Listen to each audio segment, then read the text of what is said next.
كنت وحدك الآن وسمعت صوتا خافتا يأتي من تحت سريرك، فلا تنظر، أرجوك لا تنظر، لأنني فعلت ذلك وما زلت أدفع الثمن حتى هذه اللحظة. كنت أعيش بمفردي في شقة صغيرة تقع في حي هادئ إلى حد غريب. كان الهدوء هناك ثقيلا، ليس هدوءا مريحا، بل هدوءا يشعرك بأن هناك شيئا غير طبيعي يراقبك. في إحدى الليالي عدت إلى المنزل متأخرا. كانت الساعة تقترب من 1 بعد منتصف الليل. كل شيء بدا عاديا في البداية، الباب، الأثاث، حتى رائحة المكان.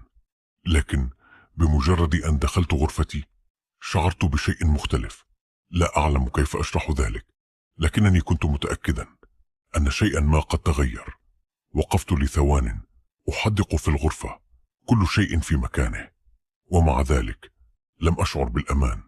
تجاهلت الأمر وبدأت أبدل ملابسي، وفجأة سمعت صوتا خافتا، طق. تجمدت في مكاني. كان الصوت قادما من تحت السرير. حبست أنفاسي وانتظرت. صمتي لا شيء.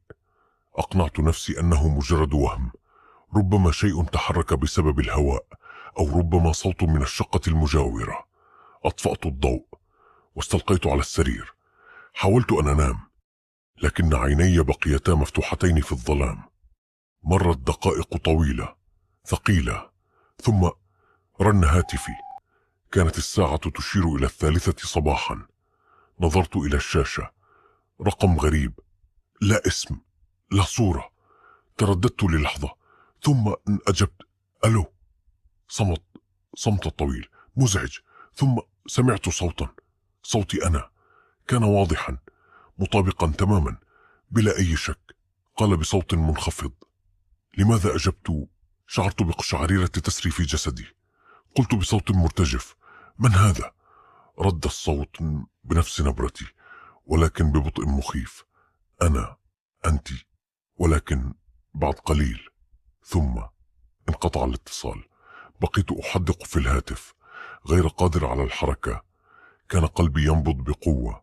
وضعت الهاتف بجانبي وحاولت إقناع نفسي أن ما حدث مجرد مزحة سخيفة. لكن في تلك اللحظة وصل إشعار: بث مباشر الآن. عقدت حاجبي.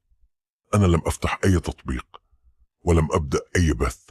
فتحت الإشعار وما رأيته. جمد الدم في عروقي. كان هناك فيديو مباشر لي أنا. كنت مستلقيا على السرير في نفس وضعيتي، لكن زاوية التصوير لم تكن من أمامي بل من تحت السرير. توقف نفسي لثوان. لم أستطع أن أتحرك. كنت أنظر إلى نفسي من زاوية لا يمكن أن يراها أحد إلا إذا كان هناك شيء تحت السرير. ثم رأيت عينين تحدقان بي، تلمعان في الظلام. لم أستطع الصراخ، لم أستطع الحركة، فقط تجمدت. وفي تلك اللحظة رن الهاتف مرة أخرى، نفس الرقم. ارتجفت يدي، لكنني أجبت بصوت بالكاد يسمع: ماذا تريد؟ جاءني الرد بهدوء مرعب. الآن فهمت. توقفت أنفاسي وأكمل الصوت: لماذا لم يكن عليك أن تنظر؟ ومنذ تلك الليلة لم يعد شيء كما كان.